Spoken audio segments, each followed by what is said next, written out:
e de sigilen bɛ jamana kɔ kan I b'a fɛ ka I sen no tunga lafiya ka projet kura o la o projet dɔ de u bɛna cité ni ka o de jɔ tungarangew ye banakɔrɔnikaw olu fɛ yen nɔ cité min ni a bɛna jɔ hectare 1 o de sanfɛ hectare min yɛrɛ ni ale lamunumunen don so 20 o de bɛna jɔ cité in kɔnɔna la a so 20 bɛɛ n'i ka yɔrɔ de don a kɔnɔna la denmisɛnw ka kulonkɛ yɔrɔ b'a kɔnɔna la fiɲɛ sama yɔrɔ b'a kɔnɔ ka taa se farikolo ɲɛnajɛw olu ma o bɛɛ bɛ cité in o kɔnɔna la cité in yɛrɛ parcelle 1 o ye titre foncier de min n'ale musaka ye sefa wari 4,400,000 ani 100,000 ye I bɛ se ka a sara yɔrɔnin kelen walima I bɛ se ka sara san 1 kɔnɔna la walima ka taa se kalo 18 o ma n'i tilali I ka terrain o sarali la sa I bɛ se ka I ka so jɔ ka kɛ villa hakɛlama ye walima I bɛ se ka jɔ ka kɛ étage ye tunga lafiya ma olu ka bolo kan n'i ka wari yɛrɛ bɛ I bolo I bɛ se ka I ka so jɔ I kelen ye walima ni wari t'i bolo fana o yɔrɔnin na I bɛ se ka I sen don tunga lafiya ma olu ka tɔn o la n'an b'a fɔ ma nanzarakan na n'an b'a fɔ ma ko tɔntin tunga lafiya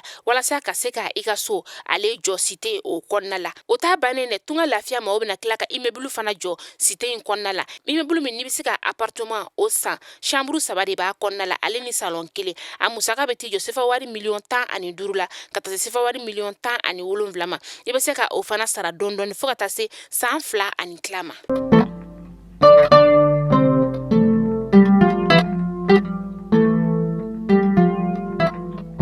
Bi ye araba ye octobre kalo tile 26 san 2022 an bɛ aw bɛɛ lajɛlen fo yan fo aw sigiyɔrɔ la Mali kɔnɔ yan ka taa se Mali kɔkanama aw minnu b'aw sigi tɛnɛn fo ka taga se juma ma k'an ka kunnafoni ni ka ale makɔnɔ malikunnafoni.net ale jabaranin kan ni y'a waati seli a y'o bisimila.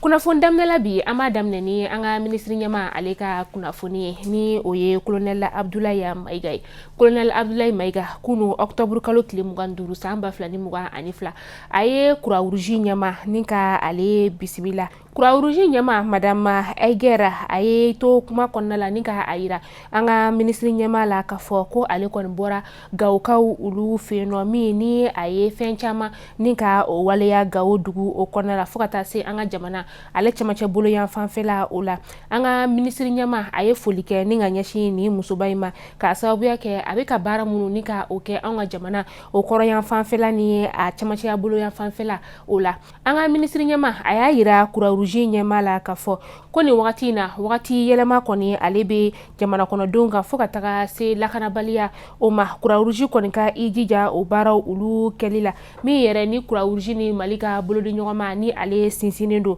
kosɛbɛ a ye foli kɛ ni ka ɲɛsin Croix Rouge ale ɲɛma ma.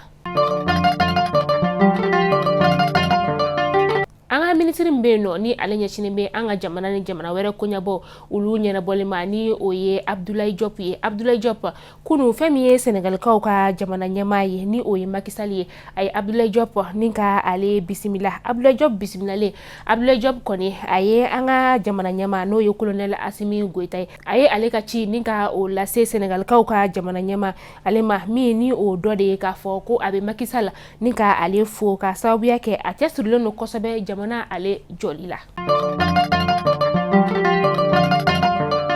An bɛ segin ka na an ka ministre ɲɛma ale ka kunnafoni o kɔnɔna la tuguni fɛn min ye colonel Abdoulaye Maiga ye kunu kelen na octobre kalo tile 25 a ye Haut Commissariat des Nations Unies ka lasigiden ni ka o bisimila n'o ye Mohamed Askia Touré u ka kuma falen kɔni bolila fɛn min kan o de ye maliyɛnden minnu bɛ yen nɔ ni olu sigilen bɛ Burkina Faso kaw fɛ yen nɔ Mauritanie fo ka taa se Niger jamana o kɔnɔna ma min ni lakanabaliya kɔni ye u bɔ u ka jamana o kɔnɔna la Mohamed Askia Touré a ye foli kɛ ka ɲɛsin an ka ministre ɲɛma ale ma min ni u kɔni bɛ ka waleya sugu bɛɛ lajɛlen kɛ walasa maliyɛnden minnu kɔni bɛnnen bɛ jamana kɔnɔ n'u ka t'u sigi jamana wɛrɛ u bɛ se ka segin ka na u faso o kɔnɔna la yanni kalafili ale waati cɛ cogoya min na a tilala ka hakilijigin kɛ k'a fɔ ko nin wagati in na jamana kɔni ale bɛ ka waleya sugu bɛɛ kɛ ko kura walasa a ka jamanaden minnu ni olu sigilen bɛ jamana wɛrɛw kan Mauritaniekaw olu fɛ yen nɔ kabini san 1989 ani 89 lakana kɔni bɛ ka ɲɛsin olu ma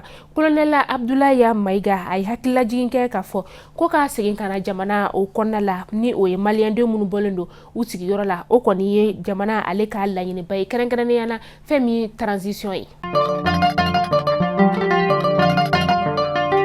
An Kambeta kita ale ni bankasa o kunafoniya la kita ni bankasa sɛnɛkɛlaw ulu kɔni ye dusumakasa ni ka o yira ka fɔ ko kɔnɔ dɔw kɔni de donnen do ulu ka balo sɛnɛni ulu la ni wagati na foro kɔnɔnaw ulu la. Abdoulaye Togo ale yɛrɛ kɔni da don a kuma la. Abdoulaye Togo ale be bankasikaw ulu fe no a y'a yira ka fɔ ko ni kɔnɔ nunu kɔni ye tiɲɛni ba de do ulu ka foro kɔnɔna la kɔnɔ minnu yɛrɛ ni ulu be wele ko ɲɔdun kɔnɔnu. O wagati kelen fana kɔnɔ la kitakaw ulu fe no Zumana Tunkara ni ale ye sɛnɛkɛlaw ulu ka ɲɛma ye ale y'a yira ka fɔ ko san 2022 kana se san 2023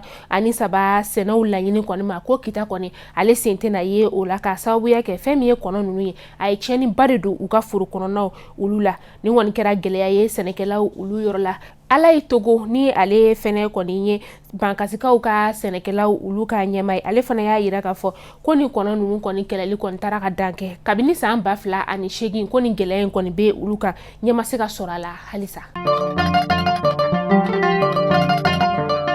Sirabakan kasara dɔ o kɔni kɛra Tinamerkaw ulu fe no. Tinamer ale ni Ansongo ni ɲɔgɔn cɛ kilomɛtiri 85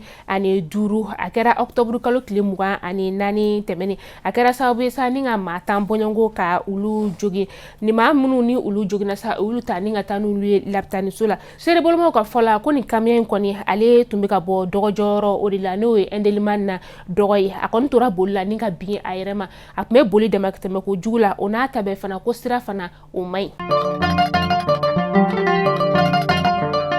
Maa marafɛntigi lakodɔnbali dɔw ye bingani wale ni ka o ta ka jan dugu ale sɛgɛrɛ jan ale be sɛgɛ sigida o la sɛgɛ be bankasa o lamini na a kɛra octobre kalo tile 24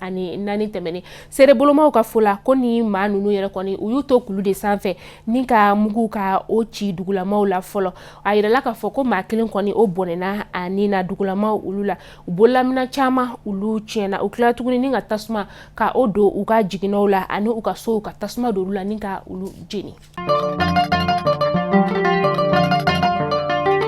Ni wagati in na fɛn min ye Situlu ye ale sɔngɔ kɔni o yɛlɛna Kajolo n'a lamini o kɔnɔna la Kajolo be Sikaso o mara la Situlu kilo min yɛrɛ n'ale tun bɛ ka feere sefa wari dɔrɔmɛ 140 na a taara a yɛrɛ sɔrɔ fo sefa wari 170 la tile dama dama o kɔnɔna la dugulamaw ni o ye fɛn min ye jagokɛlaw sa olu y'a yira ka fɔ ko Situlu kɔni ale labɔta de ka ca kosɛbɛ an ka jamana o kɔnɔna la ani tuguni Situlu yɛrɛ tɛ ka ye sugu kɔnɔna la o de ye Situlu ale da gɛlɛya.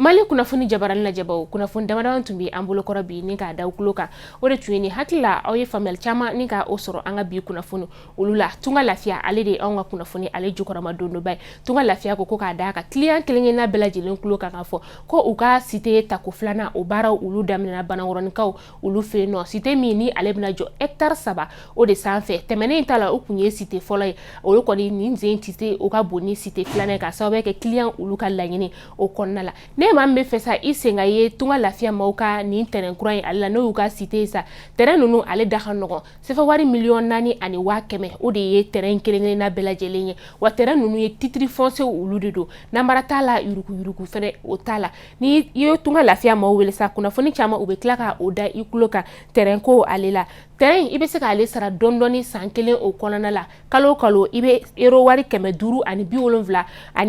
o de bɔ o bɛ bɛn sefa wari 75 ani